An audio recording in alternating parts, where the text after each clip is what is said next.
Okay, hi, I'm Dean, and today we're here with some of the translators at Polygon Pictures, and we're going to try and help you guys learn some new Japanese vocabulary which is applicable to animation and 3D artists. So, if you'd like to introduce yourselves, ladies. Sure. Okay, go ahead. Hello, I'm Motoko. You can call me Mo. Hi, I'm Makiko. Hi, I'm Hiroko. Lovely. And they've generously donated the time after work today to help me out, so thank you very much for coming.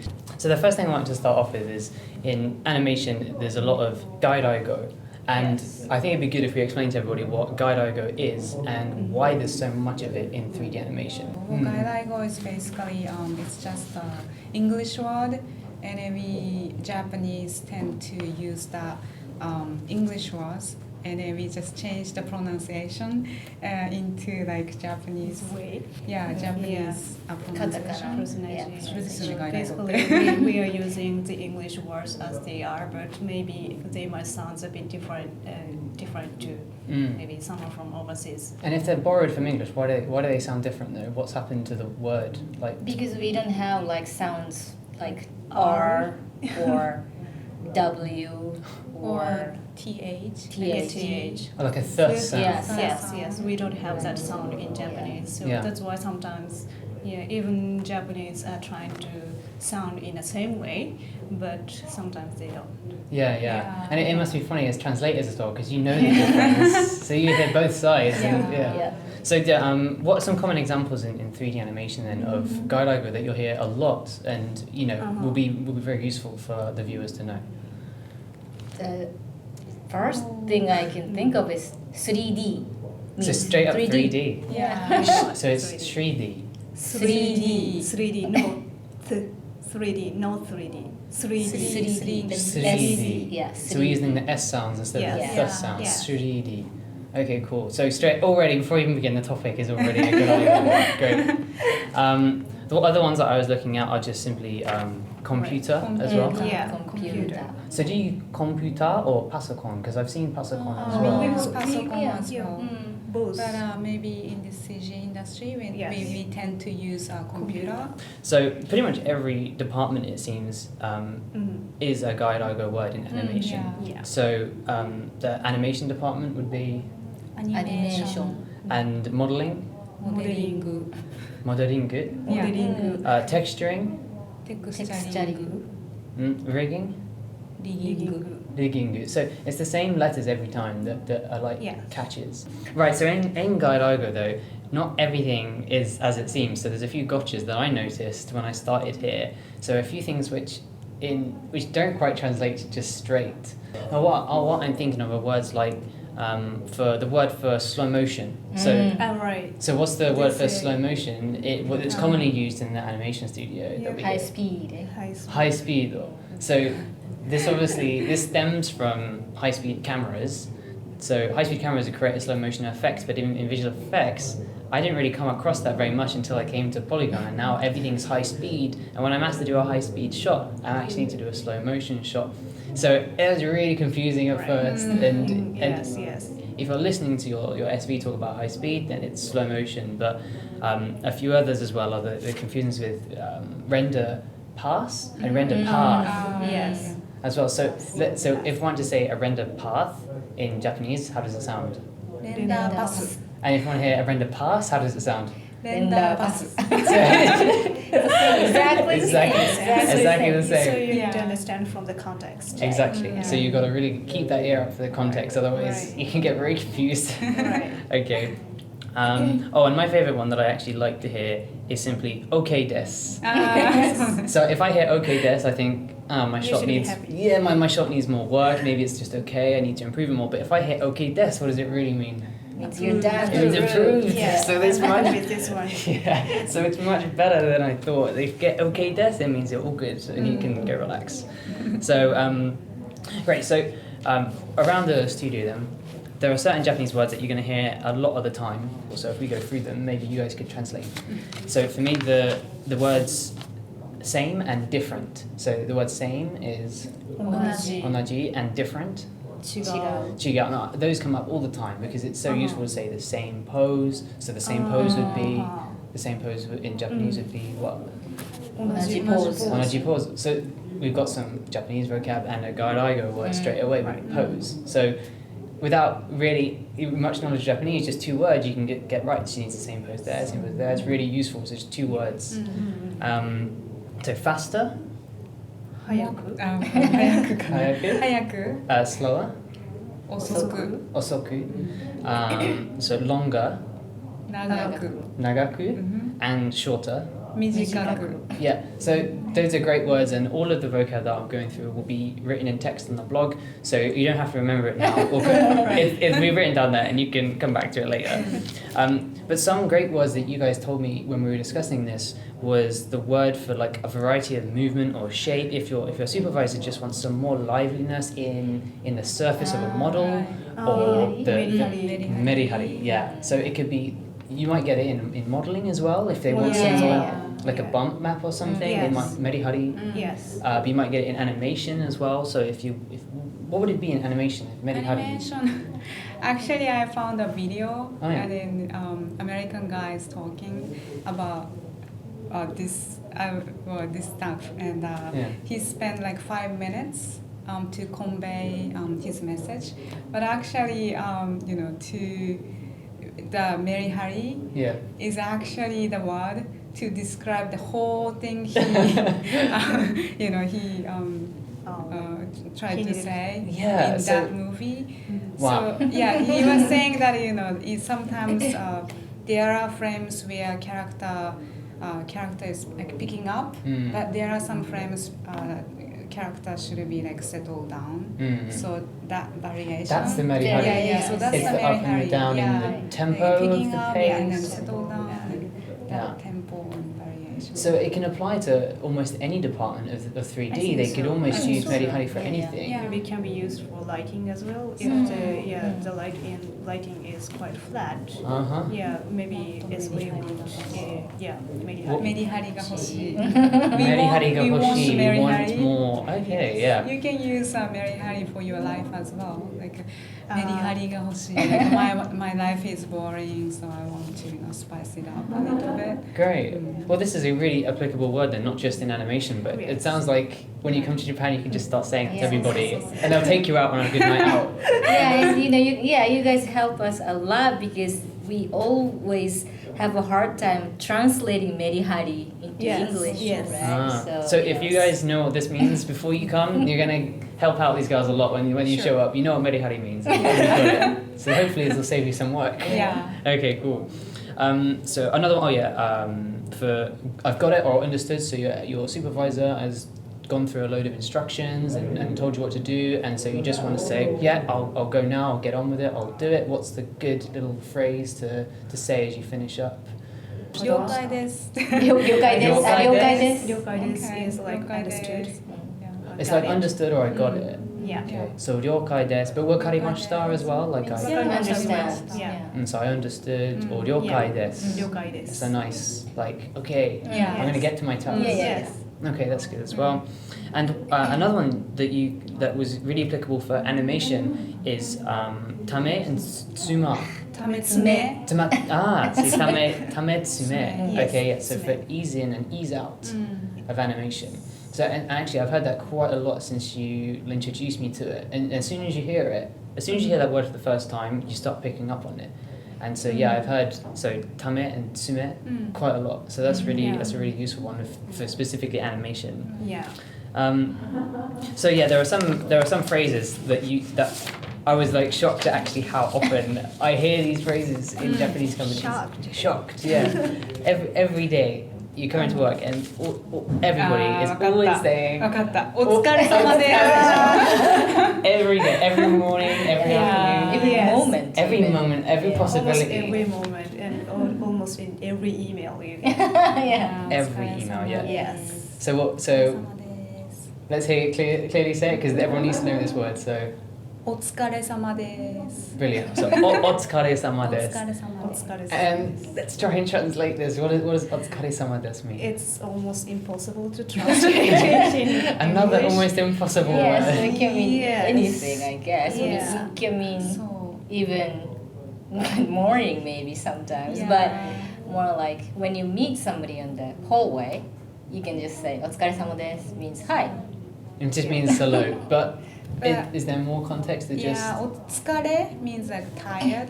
Okay. 疲れる tired. So like お疲れ様です like thank you for your Work. work or Yeah. effort. So it's Or like something. thank you for working hard and. Yeah, that kind of stuff. Yeah. But some- yeah, it's difficult because sometimes you can use this phrase to your boss, but you Ah. wouldn't say to your boss, Right. "Thank you for your work," right? Right, So, right. It's a yeah. very It's just a difficult thing to greeting, translate. Yeah, greeting. But it's a really useful word. I mean, you're going to say Yes. it every day, all the time, and people. Yeah, every day. It's a great kind of start into, Yes, into a yes. sentence as well I before you think begin so. speaking. Yeah, I think so. Almost every meeting starts from お疲れ様 Yes. です。Yeah, so otsukare-sama desu. Extremely useful. You'll use it every day. Yeah, extremely useful. Yeah, definitely. That's for sure. Another great phrase that I've heard said quite a bit is shitsurei shimasu. 失礼します。 Now, shitsurei shimasu, again, it's going to be difficult to translate, am I right? Because even I'm not 100% sure when I'm supposed to use it. So, when are you going to be saying shitsurei shimasu? Excuse you when you leave the office. And Yeah. Also, yeah, Like, excuse me, I have to leave, or Yeah. or you if you have to leave leave a room, you have to say 失礼します。違うな、入る時か。 I mean, you When can you use both enter ways. the room, Both ways. yeah, When you both enter- ways. Yeah, when you Yeah. enter the room. And when Okay. you go out, you can also Right. say 失礼します. So, Sometimes people say 失礼しました in past tense. It's more like when that. you leave it. When you 難しい leave. かも。失礼しました。え、ちょっと待っ失て。礼します。あ、 You- you- 失礼しますって入って。 Yeah. Like when you enter the room, you say 失礼します。And then when you leave, you say 失礼しました。 And 失 is 礼 this しましたって言うっけ？失礼しました。失礼します。 You can あ、 also 失 say 礼します。失礼します when you leave though. Yeah. You can also say that when you Yeah. leave if you want. Okay. So, but is it quite common? So, when would it happen if you're interrupting someone in a meeting, or when are you going to come across it most?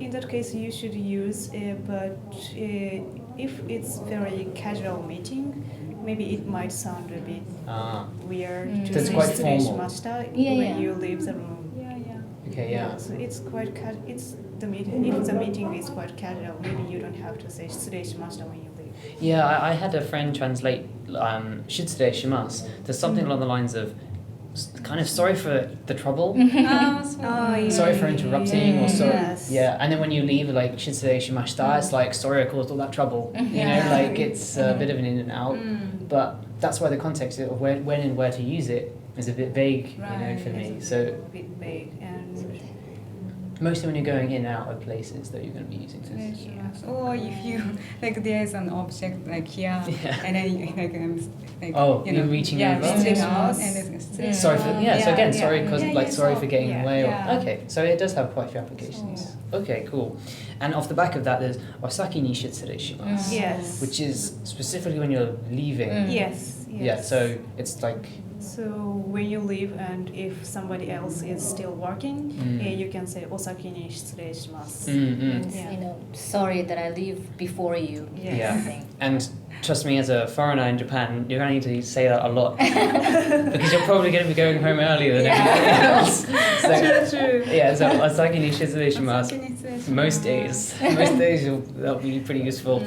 And the final one, which is used like almost every time, is yoroshiku onegai shimasu. Yes. So, kind of a thank you or Yeah, thank thank you. you, thank And you. sometimes thank you in advance for doing something for you or some. Yeah. so thank you in advance. So it could be good if you ask someone to do something for Yeah. you. Yeah. Okay, so, cool. よろしくお願いします. Please take care of this or something like that. Okay, Yeah, that's in great. that connotation. Okay, so I have some phrases here, and all of these will be on the blog as well. But I'll just pick a couple that would be good to get translated. Things that I found really useful since starting, which is be like, today I'm working on something. I'm working on this shot. So if I want to say today I'm working on this, and my supervisors ask me what I'm working on, I could say today I'm working on. What would be a good phrase, a good set phrase to say that? 今日はこれをやります。これをやります。 Kore means Kore is whatever like shot this. Yeah. you're working on. Yeah. So the kore would be replaced by Yeah, like the shot shot number yeah. or name or the Yeah. asset if you're working Yeah. on a model. So let's hear it again. So 今日は like today、 Uh-huh. 今日はこれをやります。今日はショット30をやります。I'm doing shot 30 today. Cool, perfect. Yeah, so that's really useful. Every day you can just update your supervisor what you're doing. So and then once the day's finished, you complete your task. So you could say I finished the task. So if I want to say I finished the task, how would you put that into words? タスクが終わりました。 And again, Or maybe you can simply say 終わりました just simply 終終わりわりました If your SV knows what you are doing, maybe you don't have to say what you are doing. Yeah. Brilliant. And I have a whole load more of these, but I think the most important one on the list is Maya has crashed again. Because it's going to be several times a day. Yeah, and the again is the important part because it's assumed that it's going to have already crashed and it's happened again. So Maya has crashed again. How do you say that? マヤがまたクラッシュしました。また is again. Again, また again. So if your Maya crashed just once, マヤがクラッシュしました。Maya ga crashed しました。 shimashita. So it's almost all gairaigo. Maya ga, the Yes. particle, crashed. Crash. And that's crash again because it's a computing term. So that's why we're using a foreign I word think again. so. But you can And also shimashita, I say did. 落ちた。あそうマヤが落ちました。落ちました。 Yeah, it means the same thing. Maya Yeah, crashed. Okay. Yes, 落ちた。落ちました。 And which are you most likely to hear? Are you going to hear? どっちも使えますよね。 Maybe both. You could hear both. Okay. Yes. Okay. Some Yeah. people say crash and some people say 落ちる。落ちた。 Well, I'll make sure both of them are on the blog then, because I didn't know about that one either. So okay, yeah. So Maya has crashed again. So the important word was the again, which was また。 mata. So sometimes you might probably just go to your SV and just go, oh, mata. Exactly. Wow. Again. Okay. So I was trying to think of some good general tips then to wrap up. So is there anything that you think it would be really handy if some of the foreign workers that come in and need to learn Japanese, if they could just know some general tips? Is there anything we can give them just to go away, maybe learn or study, or something to focus on that they might hear every day that we can't give them in this? Like I had an example, which is just learning the numbers. Yes. So learning the numbers are really useful for frame numbers, or Yes. obviously just having the numbers behind you is really useful. But is there anything else that you think as a good tip coming to Japan as a foreign artist? Well, I think that probably it might be difficult for everyone to like instantly learn Japanese. In that case, most Japanese people don't speak English, but at least they have like basic knowledge of English. So maybe you guys can speak a little bit slowly. You might not think about this, but your English sounds very fast to Japanese. Yes. So like if you try to slow down, people might get what you were saying or trying to say. Yeah, that's true. I think I've noticed that lots of Japanese people, everyone studied it at school, studied English at school. So although I might be speaking too quick for most people, if I slow down my pace, maybe there'd be. So yeah, that would really help. That's a good tip. With European languages, you get very used to just being able to use Google Translate, and it pretty much gets the entire gist of the sentence. Or sometimes the translation isn't bad, especially going French to English, English to Spanish, things like that. Right. But with Japanese, it really cannot handle it at all. The most confusing things are actually names. Names are because names in Japanese, they're not like English names. They're like English names mostly have no meaning. But names in Japanese, like most of the time, they have a meaning. Yeah. So actually, what do all three of you? Does all your names have another meaning? Yeah. Okay. Well, The kanji though. yeah, the kanji. So if the kanji interpreted a different way, so Google's going to look at your name and it's going to translate it wrong. What's it going to come out with instead? Hero means generous or Generous. yeah, wealthy. And then ko at the end is Ko it- is child. So you'll be a generous child. Generous child. Yeah, but that's great, and the problem is that Google is going to have a hard time when it comes across these things. So I mean, with names it's great because it's always honorific with san at the end. So if you ever see anything come up, like one of my favorite ones was Kuma-san. It just came up and said, if you have any problems, please consult with Kuma. But instead it said, if you have any problems today, please consult with a bear. So I mean, it's not that useful. So I mean. untranslate it. Oh, okay, it's the kanji. It's Kuma-san. Okay, get it now. But it gets pretty confusing when you get things like that. So yeah, Google Translate. Don't rely on it to send any emails to co-workers because you don't know what you might end up sending out there and embarrassing yourself. Oh, it's funny though. It's so funny. It's funny with you guys. Definitely You know. when you have fun. Definitely. Definitely, Okay. but yeah, don't trust. Cool. Yeah. And so, to wrap up then, if worst comes to absolute worst and you don't understand what's going on and you've managed to embarrass yourself by calling your supervisor a bear, then you want to move on and just say, actually, we need a translator. so if worst comes to the worst, if I just want to say, I'll go get the translator. I'm going to go get you guys. So what's a great phrase? I'll get the translator to help. 通訳を呼んできます。 So say it again a bit slower so everybody can hear. Sorry. 通訳を呼んできます。通訳を呼んできます。呼んできます. So it's to go and get the translator. 通訳 Yes. 通訳 being the means translator. translator, yeah. Brilliant. Great. Okay, thanks very much then. So thanks very much to Makiko and Motoko and Hiroko. And thanks very much for watching as well. Don't forget to go on the blog where everything's going to be written up in full so you can go through it at your own pace. And hopefully you guys can put this Japanese to use when you come to Japan. Cheers. Thanks very much. Bye-bye. Thank you.